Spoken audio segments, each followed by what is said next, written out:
welcome to the Rest Is Politics with me, Rory Stewart. And me, Alastair Campbell, alongside our first serving Prime Minister guest on the Rest Is Politics. We've had a former Prime Minister, Tony Blair. We've had a hopefully future Prime Minister, Keir Starmer. We've had a former future Prime Minister, William Hague. And now we have you.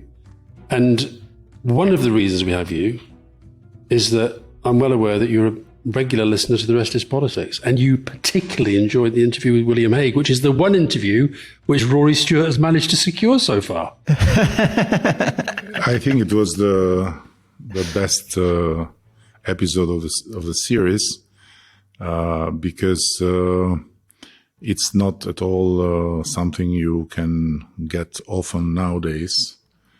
So gracious, so insightful, and so humble man coming from so long life in politics. But so what did you see as his insights? It was very insightful about the state of affairs nowadays. It was very insightful about Russia, about China, also very interesting. It was very insightful about the inner struggles of someone who is in politics and who has this permanent challenge to be in or to get out, and when is the time to get out, and how much you can stay in, and so on and so further. So if I would say it all, I would say, although he didn't beat Tony Blair, in the life after politics, he seemed happier than Tony Blair. Well, so let's follow up with this, Prime Minister.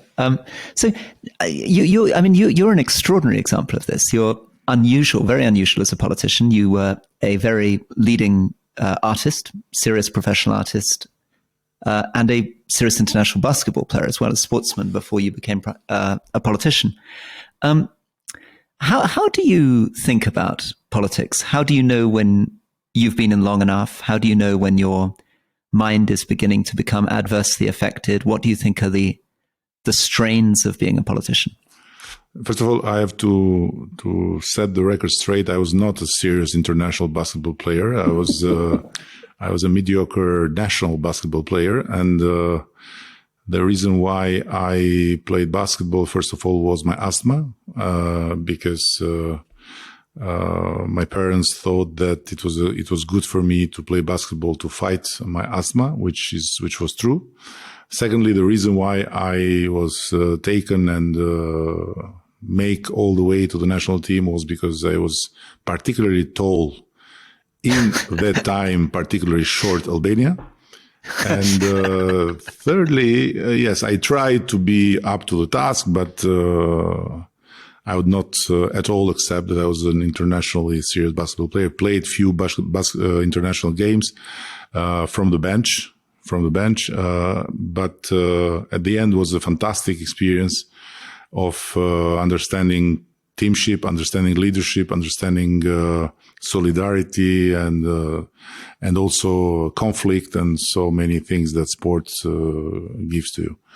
While me being here today as Prime Minister, interviewed by Alastair Campbell, is another miracle of life, because I would not have been in politics if Alastair Campbell would not exist, and if Tony Blair would not exist, and if Third Way would not exist, and if New Labour would not exist. So the time I saw myself, I had a mirage of myself being in somewhere in politics was when I was in Paris, buying a newspaper, the aftermath of the victory of the New Labour. And then things happened in a way that I was back in Tirana to bury my father, living as an artist in Paris. It was the same day that there was a reshuffle of government. So what could not happen anywhere else and can happen always in the Balkans is that you go to bury your father and to become Minister of Culture. And then the rest is known. Yeah, well, so a little bit on that then. So your father was a sculptor in what seems to be a sort of socialist realist style. He studied in Moscow, he came back to Albania, and he did kind of big socialist heroic sculptures. Is that right? very much a product of the Albania of the time. Yes, my father was one of the most prominent official sculptors of the regime. He was part of this group of sculptors that basically made the most important monuments. Professionally, absolutely respectful, but ideologically and also in terms of the methods, absolutely something that I was fully against. So with my father, we had a very strong but also very intense relation, in the sense that I didn't like anything he did, and he didn't really want me to do anything I did, because he was somehow afraid of me ending up badly. But I value very much this relation, because he was a liberal. He was a liberal person. He never tried to impose me doing anything. Yeah, just following up on this a little bit. Was he somebody who you think was genuinely, passionately committed to the idea of international communism? Did he genuinely believe in Albania's policies in the 70s in relation to China, or was he more pragmatic? He understood where power lay, he wanted to make his art, and so he compromised with it. I mean, when you interacted with him as a young person at the dinner table, was there a lot of ideological conversation? I believe that there were many like him that came from poor, or let's say not rich families, and had the chance to get out, look the world, be in Soviet Union, have their studies, be inspired by this, revolutionary flame, coming back to build the paradise on earth, and then slowly understanding that they were participating in the building of the hell on earth. And so, I don't think that he was any more passionate when I could have, let's say, conversations that I could analyze in a certain age. But I think it was a very strong combination between inertia and an amount of fear, an amount of practicality, because at the end, we were totally isolated from West, from East. We were North Korea of Europe. So many of them, people that when they were younger embraced communism as an inspiration, as an ideal, turned to be practically people that were, that gave up in their own silence. So, but on the other hand, this was part of me being involved in the anti-communist movement in the Arts Academy, and which was practically the seed of what then became my political career. You didn't really answer Rory's question about whether you think politics has changed you, and whether, because Rory talks a lot on the podcast about how he felt that his political career almost dehumanized him, and dehumanizes a lot of people in politics, as to whether you think it's changed you fundamentally, and also whether you know when you'll be ready to leave and move on. You've now won 3 elections, which is pretty rare in the modern age. I don't think Rory got in this conclusion while he was still in politics. I think after leaving politics, he started to realize that he was somehow handicapped, and started to see that something was missing here, something was missing there from the pieces he had before entering politics. I don't know. I have to make this checkup when I get out. But I think that in one way, doing art in the same time helps me to keep some balance, to keep some sanity. And in the same time, yes, politics makes you more and more keen to forget about sentiments, and more and more taken by results. And of course, there is something a kind of barbarization of your soul. I should say, Rory, Eddie doodles endlessly while he's in meetings, and his wallpaper is just a collection of his best doodles. but you're quite a serious painter. I mean, I've been looking at some of your work. You're still doing serious painting, or less than when you were in Paris? The most serious part of my paintings and my art is the part that I didn't do it seriously. which is a part that I did while I was engaged in politics as Minister of Culture, sitting in the government meetings. I've never entered a government building until becoming Minister of Culture. As an artist, I never wanted to enter a government building or an office or whatever. Never had an office life. And so I couldn't stand the long hours of the Council of Ministers. So I was doodling and doodling and doodling and doodling. And my colleague, Minister of Education, was near me, telling me after every session, can I take it? Can I take it? And he took and took and took. And one day I go to visit him and for some other reason. And at the end, he says to me, do you want to see my art collection? I said, do you have an art collection? And he has a whole portfolio with my doodles. And when I see them all together, I realize that there was something there. And I go back at my office, very sad, very, very down. The guy was under some charges at the time. And I said to my assistant, I am afraid that I will prove that he is a thief. He has stolen all my art. And she said, no, you have much more. And she opened her shelf. It was full of doodles. I was doing all the time in office without even. And then she conspired with a friend from the academy, former friend in the Arts Academy. They brought some doodles in an exhibition, and then this started to get out. And then a German gallerist came to me to see me because he saw the book I did. Just for our listeners, just so that they can understand what you're talking about. So when you say doodle, people imagine it's like they take their biro pen and they draw a little smiley face in the bottom of their meeting agenda. But your doodles are completely different. Your doodles are, for example, a Google diary sheet, and you will have written some numbers across it. But then over the top is the most extraordinarily complex pieces of art. Incredible numbers of different colors. I mean, I see vegetative forms, birds. Because it's part of hours and hours in office, meetings and meetings. And while I am focused on talking with the people that are in front of me or are in the phone, my hand and my eyes continue to do their job to somehow keep me balanced. And that's why they are, and their sophistication depends a lot from the length of the time spent in office or from the length of the meeting. So I'm also, Rory, very proud to be. I'm on his wallpaper on a horse with a mobile phone in one hand and a sword in the other. It was this drawing of Alastair in my wallpaper was premonitory of the incursion, the crusade he would make against Boris Johnson. Because his iPhone. And his sword and his horse. Yeah.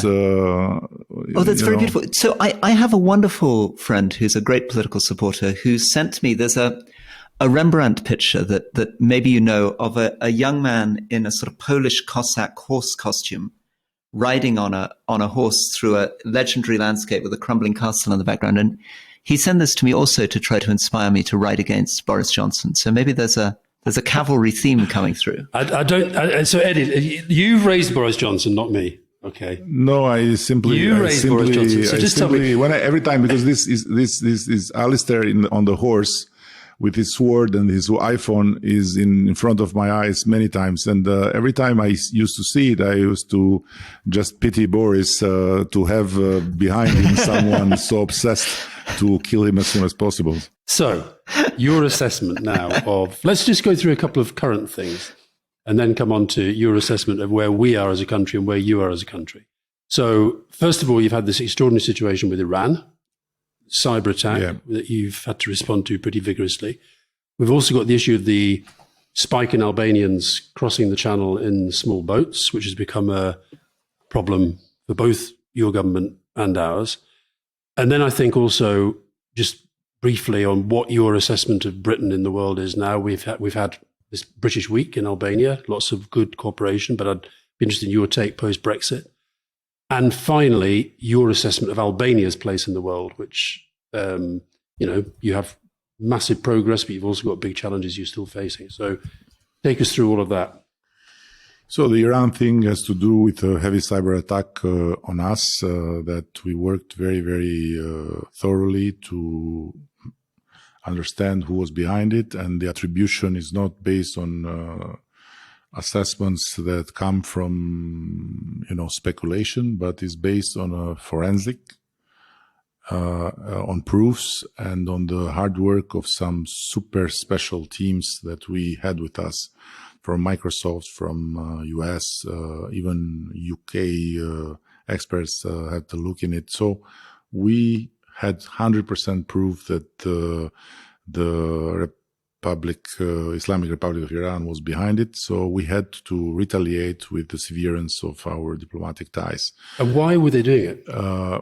We think because we have sheltered here some thousands of refugees that are not amicable to their regime, to say the least.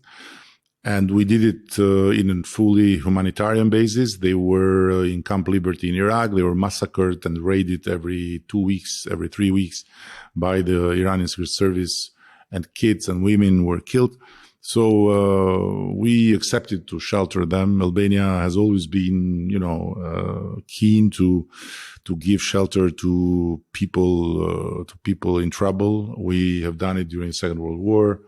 Albania was the only country to have more Jews after the war than before, and with a clean record of no one Jew delivered to the Nazis by an Albanian family or citizen. Then we sheltered 500,000 Kosovars, because you were part of that epic moment. And then the Afghans that were left behind in that mess of Kabul airport, and the getting out of the NATO forces without really having had a plan what we will do for them who worked for us there, who stood for us, who believed in us.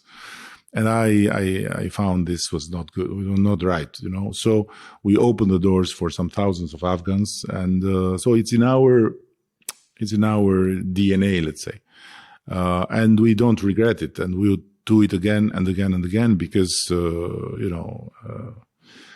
in the same time we have been once in need to be sheltered from others. So we left Albania not from an Islamic or a Taliban religious regime, but from an atheist regime. We were thousands with the boats going to Italy to ask for help, for food, for shelter.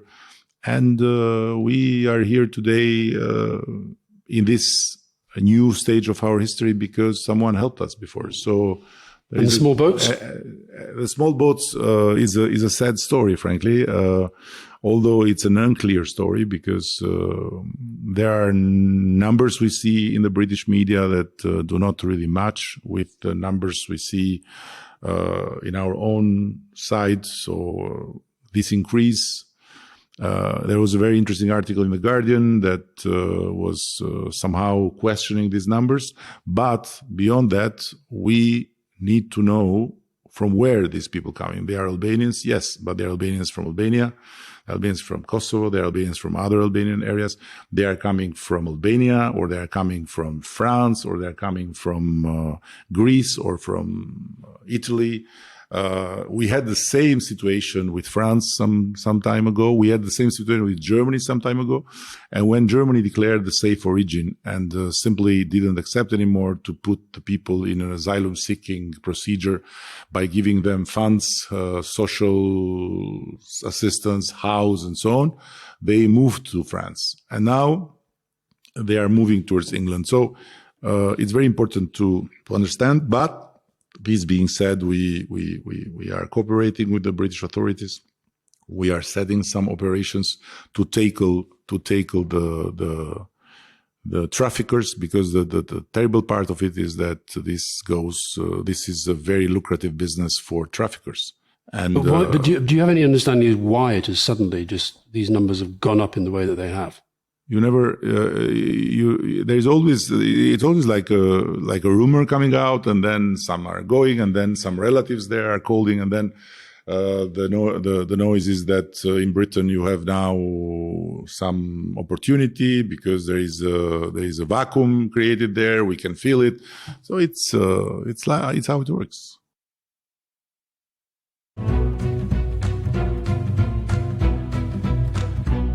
I just wanted to sort of shift around for a moment and talk a little bit about perceptions of Albania and the way, Prime Minister, that you're perceived internationally and in Britain. So you reprimanded me because I think you heard me talk on the podcast in an earlier session. I was referring to corruption in Albania and organized crime in Albania and all this kind of thing. So you then got in touch, I think, through Alastair to say that I was providing a very negative portrait of the country. But I wanted to see your reflections on this and some way, because obviously we read media, we go online, we read about Albania, and certainly even as a minister, I'm afraid, when we were dealing with the Home Office and the prison system, Albania did not have a very strong reputation on these things. So it would be interesting to know a little bit about what is correct, what is incorrect, and help us navigate ourselves a bit. First of all, you should have known already after so many episodes that when Alastair passed a message, there is always a spin.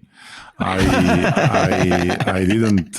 didn't blame you, and I never deny that we have problems with corruption.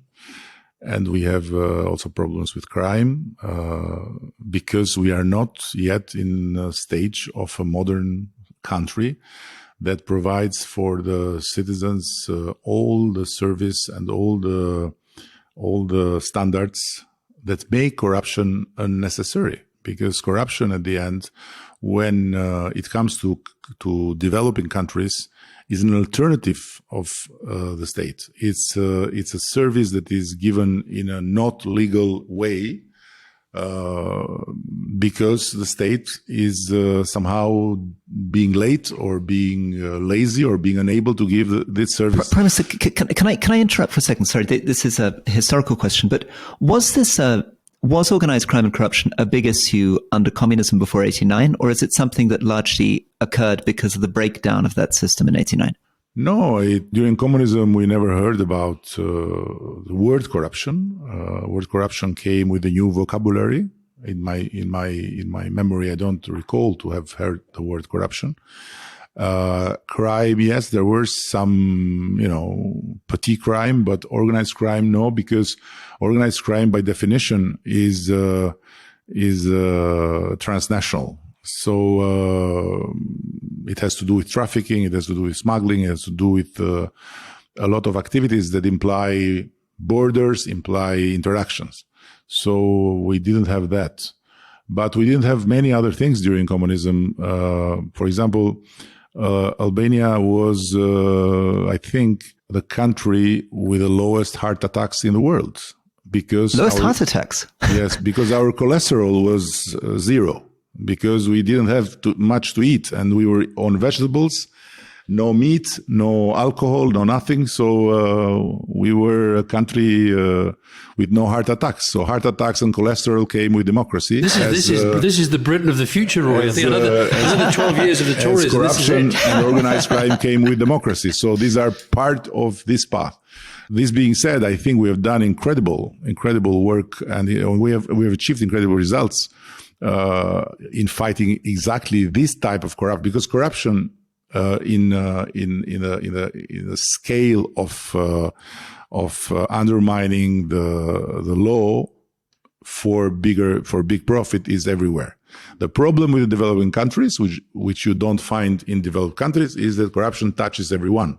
So it touches you as a citizen when you want a service, touches you as a father or a parent when you want your kid to go to the school he or she deserves, touches you as a young guy getting out of university when you want to have a job. So corruption interferes everywhere. And I think we have beaten corruption in many ways in that level. The cyber attack was very, very heavily damaging because it shut down the digital services. We have today 95% of the services that until yesterday were given in long lines, implying a lot of bribery, in the cloud, so in digital. So you don't see anyone, you don't need to talk to anyone. In your iPhone, you ask for a license, you ask for permission, you ask for your medical status, you ask for more than 1,000 things, and you get them online. So this means that all this part of corruption is gone for the people. But how far, where you were when you came in 3 elections ago, and where you need to be in these and other issues, for example, to be considered seriously for entry in the European Union, how far along that road do you think you are? If we see Albania today with the eyes of from where we started, is like day and night.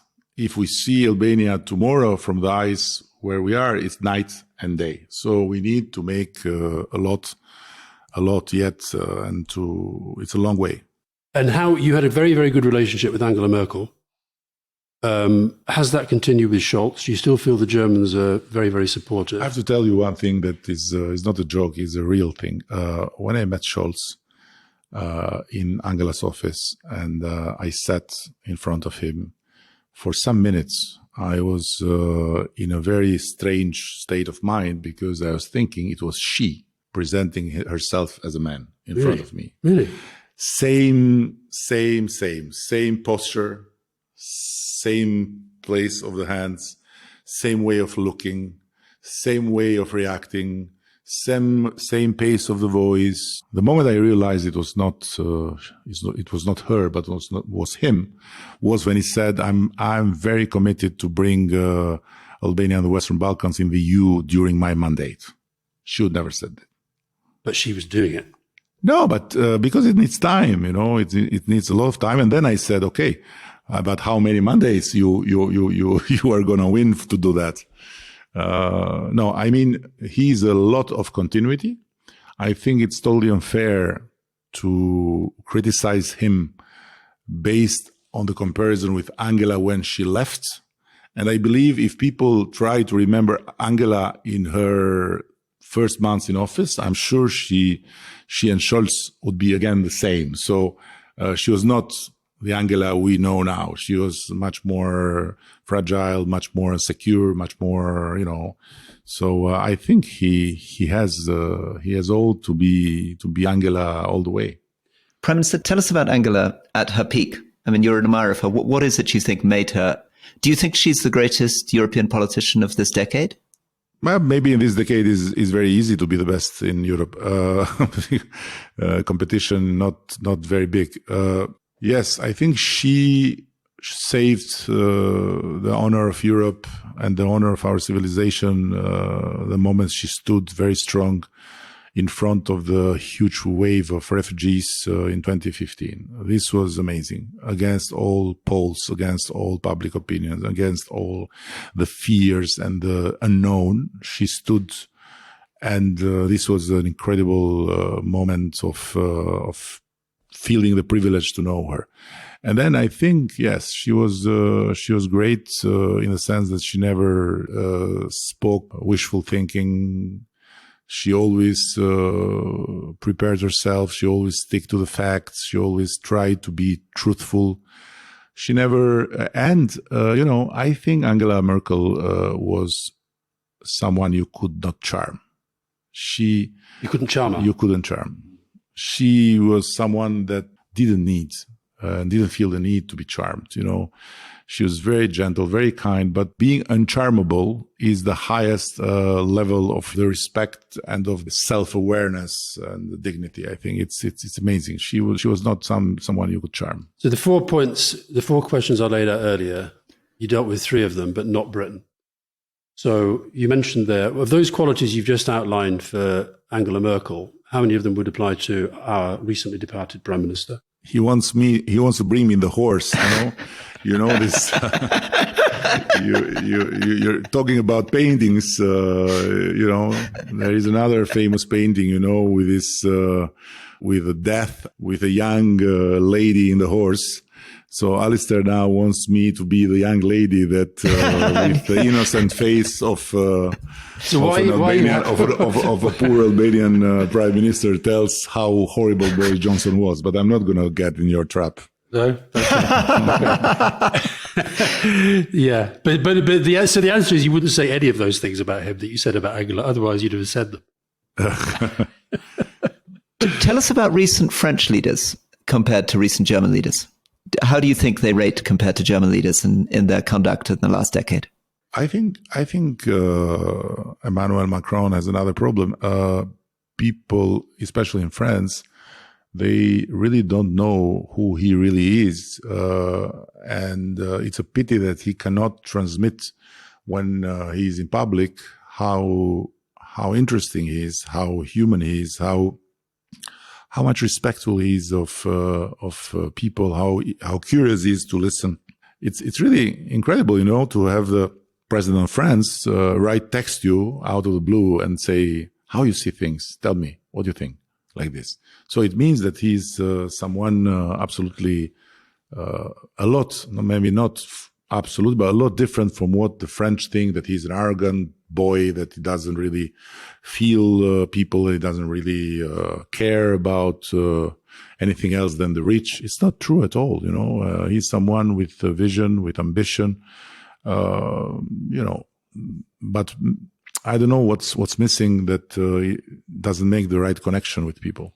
You mentioned Tony Blair's government's role in relation to Kosovo, and we've talked before, and I've been always very interested by your assessment of Kosovo in terms of where the Balkans was then and where it is now, but also your view that Putin looks on Kosovo. Putin repeats the word Kosovo many times, especially since the war started. He speaks about Kosovo many times because in his mind, in his idea of the international law, Kosovo is the mirror where everyone who participated in its liberation should see his own hypocrisy while talking about Crimea.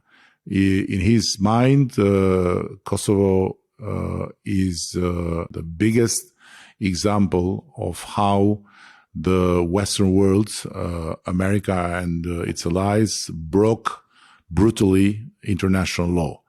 And Crimea, in his mind, is the detector of this big hypocrisy.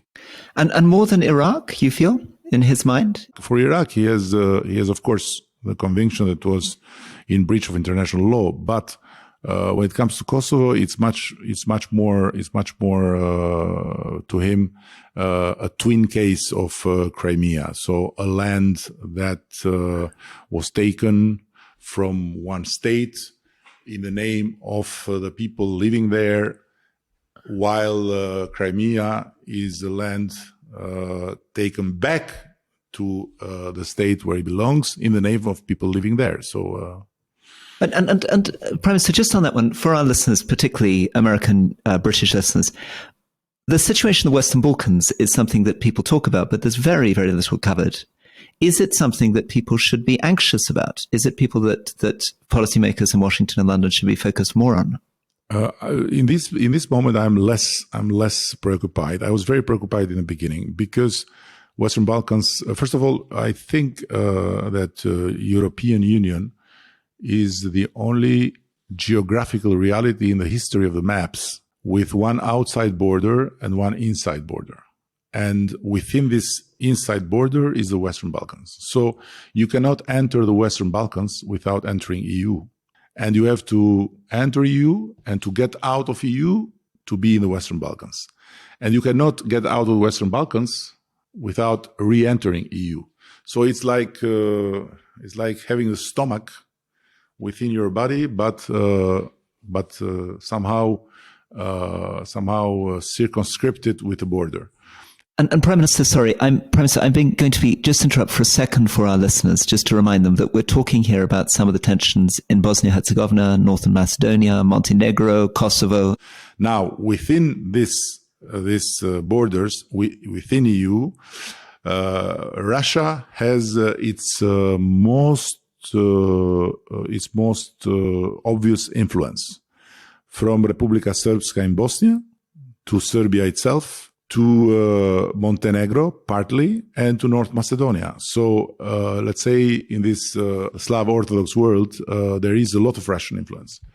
And to give you an example, in Albania, Vladimir Putin's popularity is 0.7%. So 0.7% of Albanians think that Putin is right.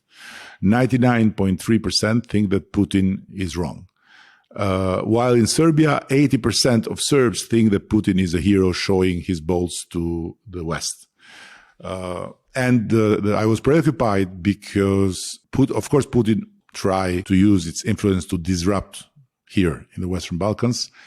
And this could happen in a certain way easy if the West would push Serbia beyond a certain limit to sanction Russia. Serbia cannot sanction Russia because physically it's impossible. They cannot live a day without the Russian gas. Secondly, because of public opinion. So asking from Serbia too much too fast could have been disastrous for the Western Balkan, because this would disrupt a process we have started in the Western Balkan of rapprochement, collaboration, building peace, open Balkan initiative, and all this. Serbia made a long way on the other side because it was a huge surprise. They voted 3 times against Russia in the United Nations, even to expel Russia from the Human Rights Committee.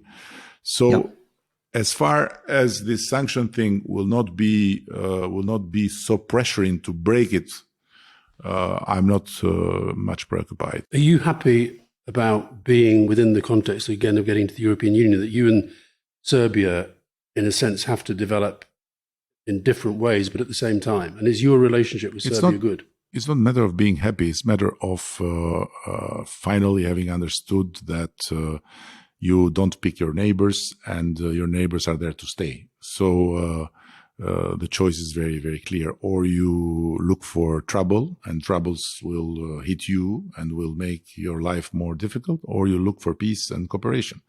So working in this second direction, we can see much more benefits for the future, and we can build the peace we need. While the first direction has taught us for hundreds of years that the end is cruelly unjust for the next generations. We've talked about Russia and the Western Balkans in your area, but of course people will also talk about China and Hungary. And I'd be very interested to see whether there is, often if you were reading an article in the New York Times, if you talked about the Western Balkans, you would put Russia, China and Hungary together as potentially anti-Western forces operating in the Western Balkans. Listen, because of our history in Albania, we have a very particular situation. In our history, we had Stalin here standing in the main square until 1990. So our guys thought that Khrushchev was too soft, that the Soviet Union empire was a bunch of traitors, that they abandoned Stalin, and with that they gave up the cause. So they left the Soviet bloc, they left the Warsaw Treaty, and they went to China. And they went to China, and we got with Stalin also the worst of China, the Cultural Revolution of the 60s. So this made Albania a place where nor Russia and neither China are really seen like the saviors, like what we desperately need. And practically we are a country that is 100% renewables.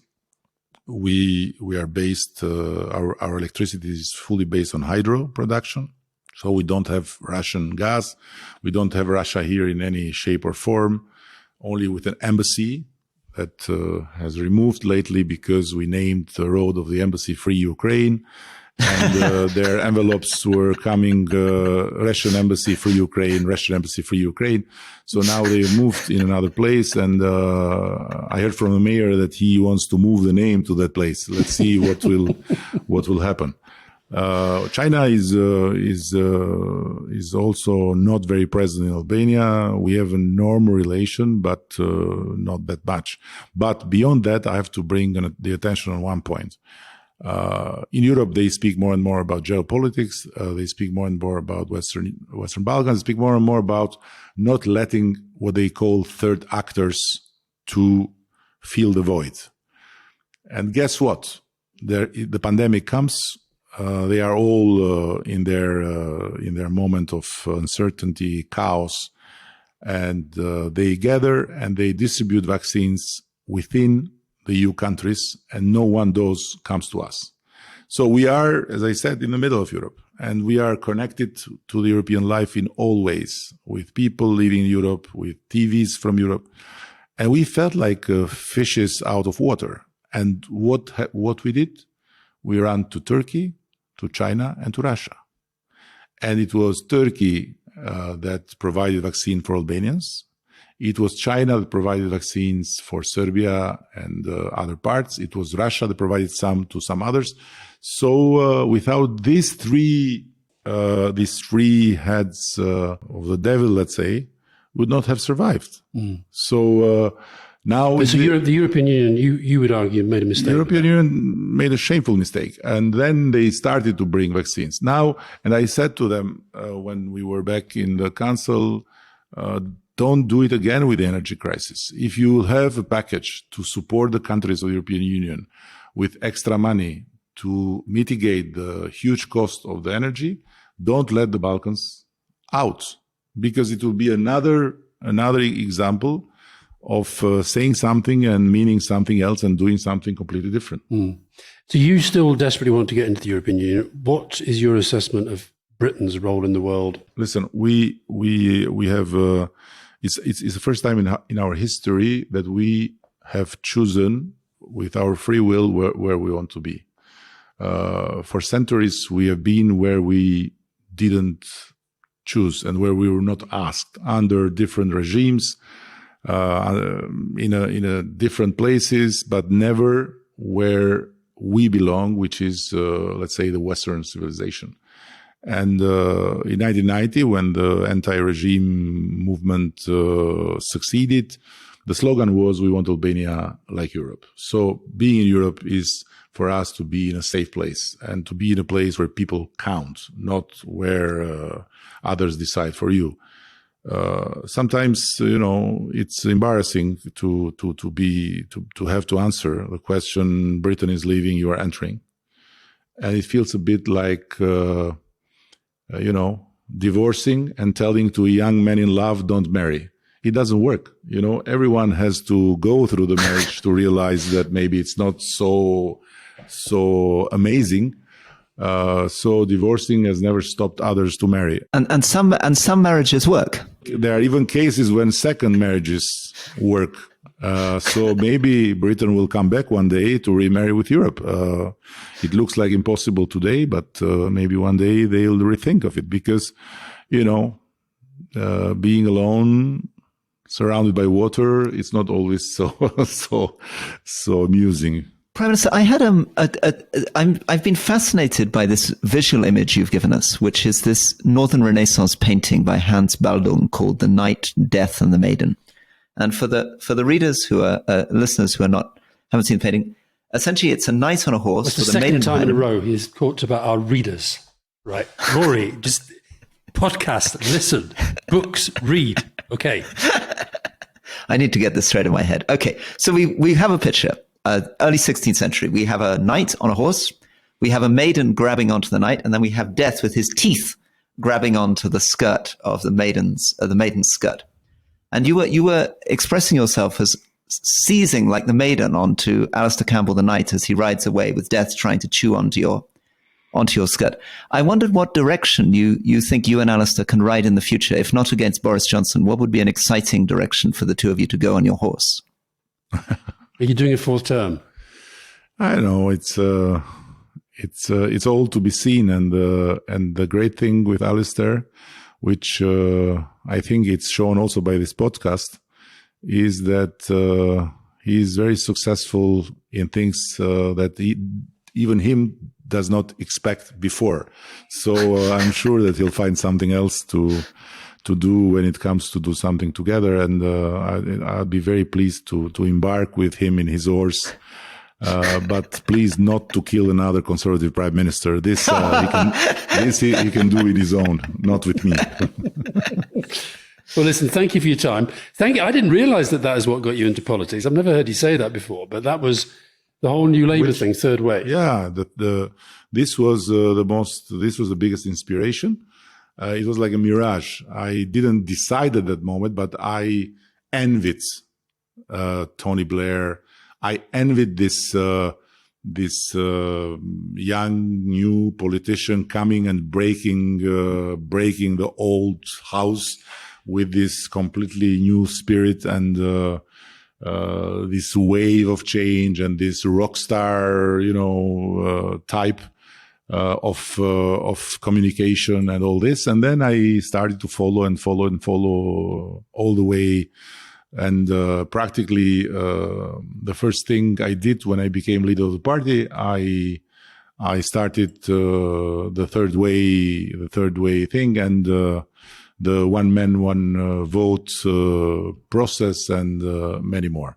And I'm happy to see that third way still works for them who are not afraid of it, and especially for them who are not in denial of it. It has been so big pain to see the Labour Party going in very incomprehensible denial of what the achievements were of the new Labour, and I hope now it's the moment that they can recover. Well, thank you so much, Prime Minister. Thank you for your time. We really appreciate it. Thank you, Rory. Thank you, Alastair. It was an honor to be in this wonderful, the country's chart-topping podcast. This wonderful version of the House of Commons. If the House of Commons was like your podcast, I'm sure people would be enchanted again of politics. Maybe. Would you like to say a final word to the supporters of Burnley Football Club, your English team? Burnley Football Club. Yeah. I was so shocked when Alastair said to me yesterday, we are doing well. We are 4th or 5th in the championship. I said how the bar can be so low. I don't understand, but right, that bit gets cut. We don't ever insult Burnley Football Club on this podcast. Thank you for your time. Bye, Rory. Thank you. So, Rory, what do you think of that? Well, firstly, thank you. I mean, I thought that was really, really fun to meet the Prime Minister of Albania, get a sense of his history and stuff. I guess it's a bit tricky, isn't it? Interviewing somebody from a completely different country, because I'll be very aware that opposition politicians in Albania will be very disappointed that we were not tougher and harder. And I'm vaguely aware in the back of my mind that there are still massive issues around organized crime and corruption, and I don't know how to push that. And we're trying to get the balance right between being polite and respectful, and I don't really know enough. I mean, I did think, though, he is a great, great charmer. I thought he's incredibly articulate, he's got a lovely manner, he's very learned, and I can see why you like him so much.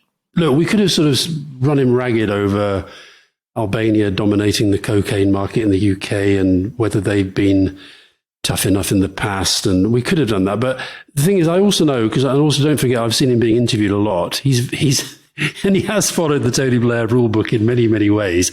And one of them, he's very good at doing interviews where people are trying to put him on the defensive. And I just think that if you've got time I think for our listeners who won't know, many of whom won't know that much about Albania, although we do apparently have 2,200 moderately regular listeners to the podcast in Albania, I should tell you, Rory. But I think that they'll be interested in, when I was talking to somebody the other day and said, I've been coming to Albania on and off for over a decade, ever since before Eddie became Prime Minister, and literally said, I don't know anything. He said, I don't know anything about Albania. And when you say things like, Enver Hoxha or, then when you mention Dua Lipa and Rita Ora and you say there's a kind of Albanian connection, then suddenly they're sort of vaguely interested. So I think what he was talking and putting it in that context of geopolitics as well, that's what I like talking to about. I think he's got a very good geopolitical mind. And also he said the point right at the end about how sad he has found it to see the Labour Party, particularly under, after Gordon went, Ed Miliband, and then particularly under Jeremy Corbyn, to see it sort of move away from the political values and sorts of policies that inspired him to go into politics. And, we have done 3 campaigns together now, and we've used a lot of the new Labour principles, and he's won all 3.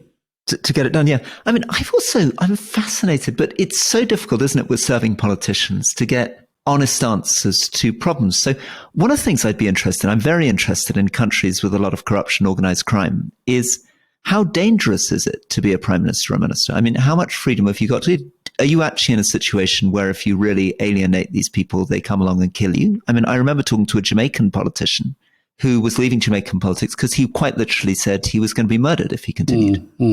I had dinner with Eddie in a restaurant last night, and I must admit the number of police cars and security that were around the place seems to have gone up since when he took office. I don't know what that's about, but yeah, I think that you I guess that does have to be sort of part of it. But I do think that he understands the importance of Albania's image in the world, and I think has made efforts to tackle that. And I'm with Dom, the producer of the podcast, who's been the last couple of days, first time in Tirana, and I think has been absolutely gobsmacked by what Tirana looks like and feels like, and how vibrant and buzzy and clean and all the rest of it.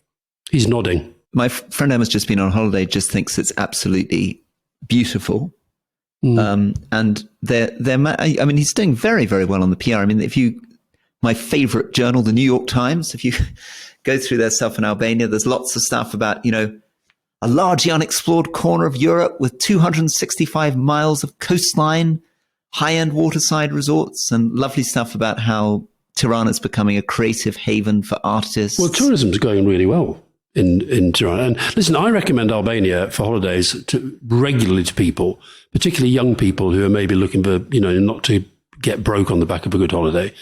And honestly, I've yet to have anyone come back other than absolutely totally impressed. And I've been here dozens of times now, and I always enjoy it. And I don't think he hides the problems. But I do think they've also got a problem. Clearly, this is what we're referring to in the boats, is that there are still young people who want to leave. And that is because some of these economic and social challenges. It's still a very, very poor country comparatively. I mean, if you compare it to a country like Germany. And again, I mean, I know very little about it. I was based in Montenegro for a year, so I had a bit of a sense of Albania across the border, but still very, very traditional cultural practices and villages. And no, just on you mentioned Germany there. We had lunch with somebody today who's telling us that they're really having a bit of a problem in terms of nurse recruitment at the moment, because the German government was having a big nursing drive, and we're able to offer kind of 4 times the salary for a nurse to go to work in Germany rather than Albania. So that's a big issue. I don't know whether this is true in Albania, but at recent trips to Romania, for example, I've been through villages where there are basically no men to be seen. All the young men are working in Germany, and there are women working in the fields. It's very, very interesting, the demographic impacts of the kind of huge draw of Northern Europe right the way down through Romania. I wonder whether on the boats, I mean, I don't know this and I've not seen the data, but I do wonder whether part of the increased appeal at the moment it seems to be driving the numbers up, is the knowledge of post-Brexit labour shortages. And that they know that there is a massive labour market there if they can only get into it. 100%. Well, to be discussed in the next podcast, but kudos to you. And I thought that was really interesting. And I now need to deliver another world leader for you who is as interesting and as open and as charming. I don't need to worry, Roy, but I've got another one lined up who's just said yes. So there you go. It's pretty tough, isn't it? And he's left wing as well. So you've got to get.